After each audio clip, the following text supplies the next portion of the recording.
Hello friends, today we will learn what is IPv4 header. So to go in detail of IPv6 header, you must know what is a header. So if you are studying a OSI layer or TCP IP layer, normally we talk that every layer adds some header, means upper layer data at transport layer will add a header to upper layer data. Same way after that the network layer will also add a header, and the data link layer will add a header trailer, and in physical layer it will be transmitted into bits. So what is actually header? So we are taking right now a network layer header, that is a IPv4 we are using. If we are using IPv4, then this header will be used. If we are using IPv6, then IPv6 header will be used. So what is a header? Header is just like this. Please watch this video complete, because right now I am explaining you, and after this I will show you in packet tracer. We will capture one packet and we will see exactly how this packet looks like in real traffic also. Okay, so please be with me. So we will start with this header. So header, IPv4 header is having this 12 field: 1 2 3 4 5 6 7 8 9 10 11 12. This is a optional field, 13 number. This is a optional field and padding. So what is we will discuss each field one by one. So first thing is version. Version means whether you are using IPv4 or IPv6 version. So first bit will be this 4-bit. 4-bit means it can be 0 or 1 bit. So minimum bit can be 0, this one, and maximum can be this one. So maximum, so if you want to denote IPv4, then the value will be this one, because 2 की power 3, 2 की power 0 1 2 is equal to 2, 2 की power 2 is equal to 4. So it will denote this 4 value will denote that it is a IPv4 header. If it is a IPv6, then what it will be, then here also it will be 1. It means 2 की power 1 means 2 and 2 की power 2 means 4, so it will be 6. So it will define that it is a IPv6 header. If we want to discuss why these 15 bits are used, if we just need only 4 and 6, so for your information, there are, before IPv4 there is IP version 1 2 3. You are not aware because it is not mostly used. Same way IPv5 was also there, up to IPv9 are there, but mostly we are using IPv4 or IPv6. Now come to the second part, that is header length. Header length, as the name explains itself, that it tells the length of a header. Header length means this length, 1 2 3 4 5. These are the lengths, and this is the optional field. So this is the 32-bit, means 4 byte, 4 byte, 4 byte, 4 byte, 4 byte, 5 times 4 into 5 is equal to 20. So the header size can be 20, or maximum this optional or padding can be 40-bit. So if you add this 40-bit in upper 20-bit, so maximum can be 60 byte. This is bytes, sorry, if I am telling bits, it's byte. So this is the 32-bit, means 4 byte. So we will talk about header length. Header length means, as its name explains itself, that it is the length of header. It will be in bytes, means this is the 4 byte, 4 byte, 4 byte, 4 byte. This is the last one, 4 byte. Matlab 4 times means 4 times this 5 means 20 bytes. So the header length will be 20. If you will add this optional field, which can be from 0 to 40, it will be 60. 40 plus this 20, it will be maximum, it will be 60 byte. So it will be having a byte. If we will talk in bytes, it will be the header size can be minimum 20 bytes, maximum 60 bytes. 160, if you multiply it by 8, then you will come to know this is in bits. Okay, so this will be 160 to maximum 480 bits. Header length, we are using 4-bit here also. So 4-bit means maximum value can be represented 15 value. If you convert this into decimal, to maximum number which we can represent by switch oning all the bits, then it will be 15. So how will here we are seeing that header size, maximum header size can be 60. So here what is happened, scaling is used. We used 1 to 4 scaling, means if it is representing 1, you will multiply it by 4, then it will come to the multiplication will be 4. Same way, if it is a 15, maximum into 4 equal to 60. So maximum is okay, but what about minimum? Minimum you are getting 4 also, but minimum is 20. So if you will put this bit 5 into 4, then it comes to 20. It means value 1, 2, 3, 4 are invalid. A header length cannot be 1, 2, 3, 4, because if you multiply it by with the scaling value which is used at this header length, it will come to less than 20, which is not possible. So header length can be, this header length can be starting for 5 and goes up to this value 15 maximum. Okay, so this is the header length. Next is type of service. Type of service, it is a or DSCP. Earlier we called it type of service. Now the bit are same, means 8 bit are used for type of service. Now we are using, for the same purpose we are using DSCP bits. So it is a QoS topic. For your information, just I will explain you. Earlier we are using this type of service field where 3 bits, first 3 bits are used for precedence, means priority, whatever priority you want to give to a packet for routing. Fourth bit is D, which is used, this one D, T, R, C, 4th, 5th, 6th, 7th. These D define the delay, T for throughput, R for reliability, C for cost, and O is last one is O, which is optional, which is not used, it was reserved there. O bit was reserved earlier.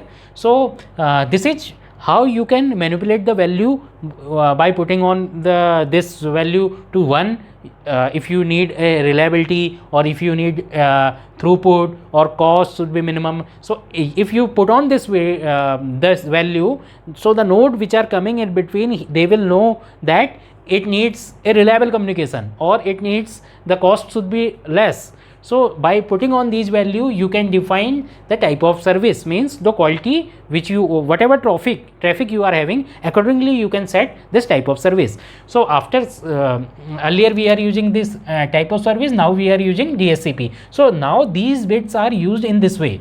We are using for 0 to 5 bits, means 0, 1, 2, 3, 4, 5. These 6 bits are used for DSCP values, which denote the quality, which is used for quality of service, and these last 2 bit means this 7th and 8th bit are used for ECN. ECN stands for explicit congestion notification. If there is a, if you are sending a packet and there is a congestion in network, so you will get a notification that it is having a congestion in the network, so please reduce your speed, or so this way, or you can use by saying this ENC bit, you can manipulate your path also. So this is for your congestion notification. It will not not drop that packet, it will send a notification to the original this router, but and before making the communication, each nodes should agree that they are using this ECN bits.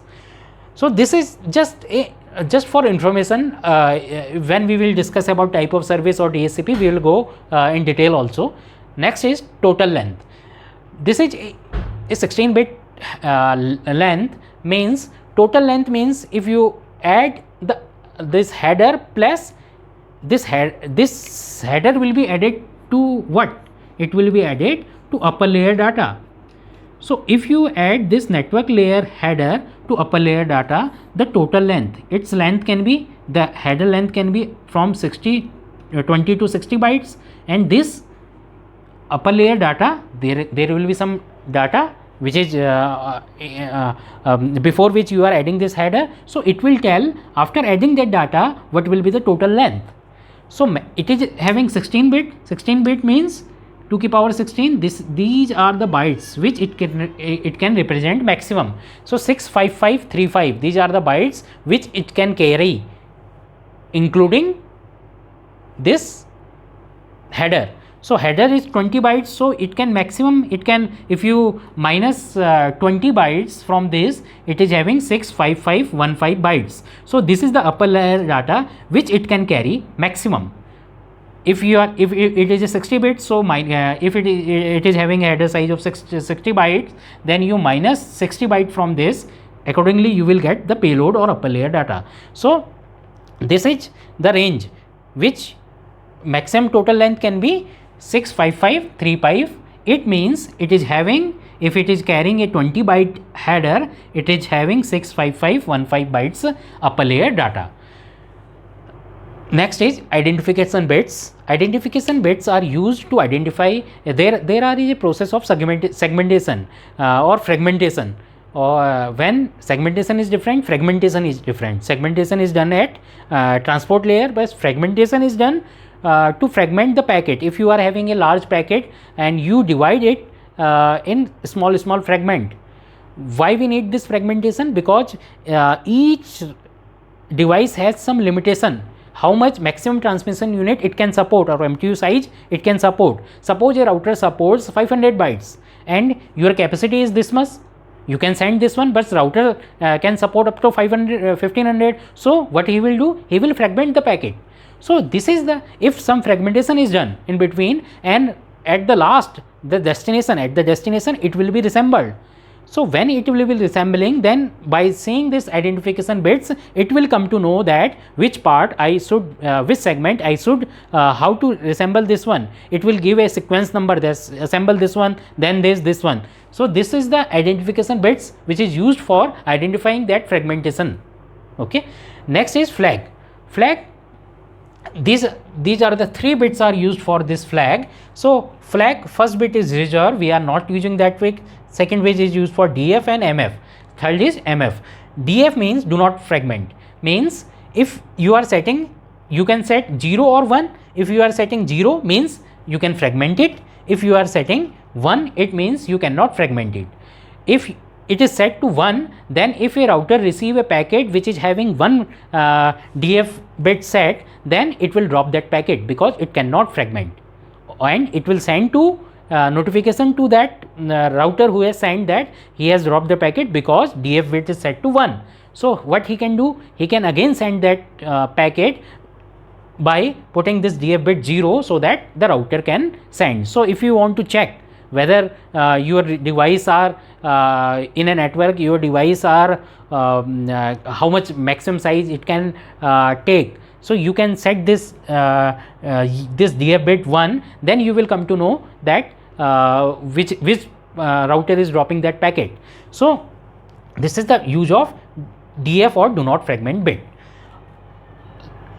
And other bit is MF. MF means more fragment, means whenever you are sending a frame, you are sending a packet. So if he is assembling the destination part, he is assembling. So by saying this MF bit, he will come to know this is the first bit or this is the last bit, or which bit is this. After this, another bits are also remaining who will come after some time. So if this is set to 0, means this is the, there is no more fragmentation after this bit, this is the last bit. If it is set to 1, means this is the first bit or middle bit, or there are more fragmentation which are coming after this bits.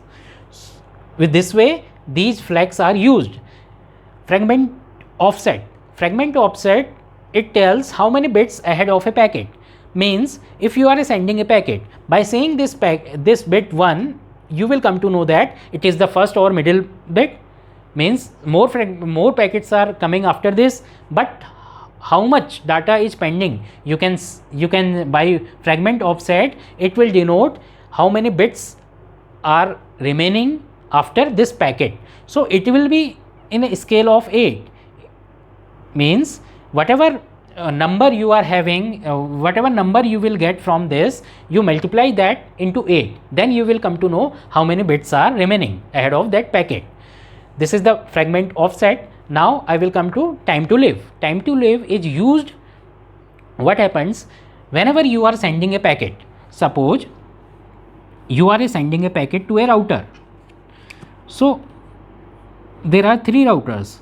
So whenever you will send a packet to this router, the maximum time to live value can be, it is 8 bit. 8 bit means if you will put on these all 8 bits on, then it will default set to 255. Means this is the maximum number of node to which it can which can be in between the source and destination. So if you are sending this packet to this router, it will reduce this from 255. If we have put this all bit on, means maximum 255 node it can travel. if he wants to reach to some destination, maximum 255 hop can be in between. So whenever you are sending this to this router, it will reduce one hop count, means now TTL value will be 254 because it has reached to one node, then it will be decreased to 253. Similarly, after 255 nodes it will reduce to 0, then it will not deliver to next router, it will be dropped. Why this is used? This is a loop avoidance mechanism, means if there is a loop in between these routers, means this again packet, this is again coming to this router, then what will happen, the traffic will again flow in a loop, and you have a high utilization of CPU and other thing, and this path can be choked. So to avoid this thing, what will happen, after 255 counts it will drop that packet. So this is time to live, means how many nodes will come in between a packet from source to destination. Whenever you are sending a packet, you just what you do, you just trace route that packet, you will get number of nodes which are coming in between. So maximum node can be 10 router, 15 router, 20 router, you will not find more than that, or you can maximum, so it can support 255. So if it is crossing that limit, means too much routers, means there can be a looping. So this is used for time to live, is used for this purpose. Next one is protocol. It tells what protocol it is using. Either it can use TCP, UDP, ICMP, IGMP. So it will tell exactly what protocol it is using. Okay. Next is header checksum. Header checksum, as the name is clear, it tells the integrity of header, means it will check whatever header I have got, it is complete, or whatever source has sent, same header I have received. So what he do, the device which is sending, it will calculate its checksum on the base of, he will take some parameter, he will not take time to live parameter because it will be changing in every node. So he will select some particular parameter and he will calculate a checksum and put in this field, and when it will be received by the destination, he will again check, he will calculate his header checksum based on the same parameters, and that value should be matched with this header checksum.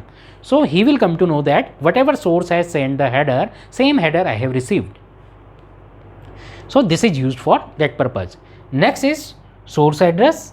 It is the important one of the most important part of this whole header, because by saying the source address, it will come to know who has sent this packet. Same way, when he will sending the reply to that source, then he will use that source as a destination, and this destination address is used to tell to whom you are sending the packet. So these are the most two important parts, source address and destination address. So as IPv4 is having a 32-bit address, so this is the 32-bit address field. So source address and destination address is clear by its name only. Now we will talk about options. Options are optional, means you can add, if you are having only 20 data, then it is also okay, 20 bytes data, or you can add some options.